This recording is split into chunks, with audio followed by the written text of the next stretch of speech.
If you're thinking about infinite banking, this could save you years of frustration and thousands, if not hundreds of thousands of dollars, and I wish that someone had told me this when I had started as well. All right, so let me talk about when I first learned about infinite banking. I had just quit being a financial advisor. I had never heard of the concept before, but all these real estate investors were raving about it, saying it was the best thing ever. And so I went and I drank the Kool-Aid, bought a policy from the same guy they were all using, and when I looked at it, remember I was a financial advisor, and I remember looking at the numbers, I said, dang, this is kind of expensive. Now, I was only paying in $1,000 a month. I didn't, because the reason is that all $1,000 was going to pay for insurance costs. Because unlike term insurance, which starts out cheap, but then gets more expensive over time, whole life starts out expensive and then gets cheaper over time. And so those first 2 years, I was supposed to pay $1,000 a month, and I would have zero cash, right? Because understand, whole life insurance is not just a death benefit, it also has this tax-free high yield savings account inside of it. But those first few years in a traditional whole life plan, all the money goes to pay for the insurance costs. But then after about year 3 or 4, then you start to see some more cash building up that you can access and use for yourself. So I said, all right, I'll get it. I'll trust you. This seems like this is the way to do it. But I asked him, I said, can I do other things with this? Can I make it cheaper? And he said, no, if you do, you're gonna get taxed. I said, well, don't tax me. I don't want that. So let's go with your tax-free strategy here. So I did. Well, 2 years later, the recession hits. I'm now in the hole by about $15,000, $16,000 a month. I can't keep paying $1,000 a month when I don't even have $1,000 a month to pay. And so I called the insurance company and said, hey, listen, is there something I can do to be able to keep this policy going? And they said, yeah, pay $1,000 a month. I said, I don't have $1,000 a month. They're like, well, then you're gonna lose your policy. I paid in 25 grand, and yet I couldn't do anything because there was no cash in that policy. So I lost the policy. Long story short, a few months later, I started research on my own, found out that that insurance agent lied to me, that I could have actually pulled different levers to where I would not have had to lose that policy, and I would have had cash in there from day one, not day 1,000, right? Year 3 instead. And so that's when I realized I had to confront the agent. So I sat down with him. I showed him my numbers because I had an insurance license still. I didn't drop it. I showed him my own numbers. I said, look, I can have cash in from here from day one. He's like, yeah, but you have a less death benefit. I'm like, well, I'll even show you with the same death benefit. And I did. And still, I had more cash from day one. And guess what? I also had more cash later too. And finally, after I got rid of every objection, he just said, Chris, I designed it that way because I couldn't afford to cut my commissions. This is the number one red flag you got to be aware of, is that there's usually 2 things that happen here about you not getting the best policy. One is the agent doesn't know because insurance companies don't teach them how to do this, how to pull the levers to make it cheaper for you. Insurance companies love making money off you too, right? So they won't teach you this. But number 2, even if the agent does know it, which is the vast minority of them, the majority of those of that minority that does know about it won't do it, or they won't do it to the full degree that benefits you the most. Why? Because they want to not cut their commissions all the way. Understand that even when we do it, and we do it ourselves in-house as well in our company, Money Ripples, when we do it, we make about 22% of what the other insurance agents make. But here's the secret that they don't realize, those other agents don't realize, is the reason that we do that is because when you know you've got cash from day one, say like, for example, if I'd done $1,000 a month back then, the way that I design it today, I would have had about $9,000 or $10,000 in that policy in the first year.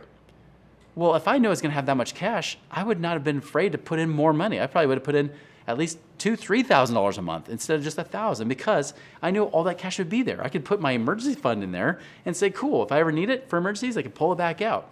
That wasn't how it was set up for me. And so that's the secret, is that we make more money because people want to put in more cash, right? Because it's better for them. Shock. You do what's right for the client, they want to do more business with you. Weird, right? I know, it seems like overly idealistic, but it's absolutely 100% true. And that's why we do it that way. And so this is what I realized, that we can pull different levers. We can do things with paid up additions and blending term insurance and things like that to make it to where it can be very cash rich from day one, where you have access to that money. And that's where literally I found people overpaying hundreds of thousands of dollars, sometimes not necessarily in a year, but over several years. I'll give you an example. I had a dentist that was already doing this. He already had an infinite banker who actually didn't even do it as bad as what I did. My first one was horrible.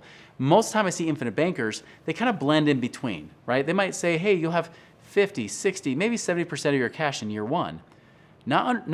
Either not realizing or not teaching you that you could probably have about 80% or more in year one. And so they'll overcharge. So I had one guy that he had about he's planning to put in about $10,000 a year, and he was so happy because he was going to have $7,000 in year one. And I said, hey, buddy, you're 29 years old. You could actually have $8,000 in year one. You're actually overpaying by $1,000 a year. He didn't believe me, but then we showed it to him. We said, look, here it is. He got approved for it and everything. He's like, oh my gosh, this is incredible. Now he was a doubter. He did not think he could get any better because he thought 7,000, get 70% of his money was the best, but it wasn't. He could get more, and that's year after year after year. Think of that compounding effect of even just $1,000 a year. That's a lot. That's $1,000 a year that he didn't have to spend that now he has in his life. This dentist, man, I was looking at his policies. Some were like 6, 7 years old, and he said, well, Chris, can you at least look at them? Now, again, it wasn't like a horrible policies. They were very similar to this other guy that was 29 years old. But I said, I'll take a look, but I'm pretty sure those policies are going to be fine. But I'll do an apples-to-apples comparison. So what I do is if you can move your cash, which you can move tax-free over to a new policy and put the same amount of money in and compare apples to apples, putting in that same amount of money, what does it look like? After 20 years, I'm not kidding here, after 20 years, $2.25 million more in our policy versus if he just kept staying in the policies he was in. And, because some people will question this, especially infinite bankers will say, well, you probably cut down the death benefit very minimally. I said, yeah, I did. However, he would have $4 million more of life insurance, of a death benefit in 20 years as well. So not only have a $2.25 million more of cash, he has $4 million more death benefit by paying the same amount that he and his wife are already paying into their policies. So it wasn't just costing them thousands of dollars a year. This was hundreds of thousands on average a year that they were overpaying.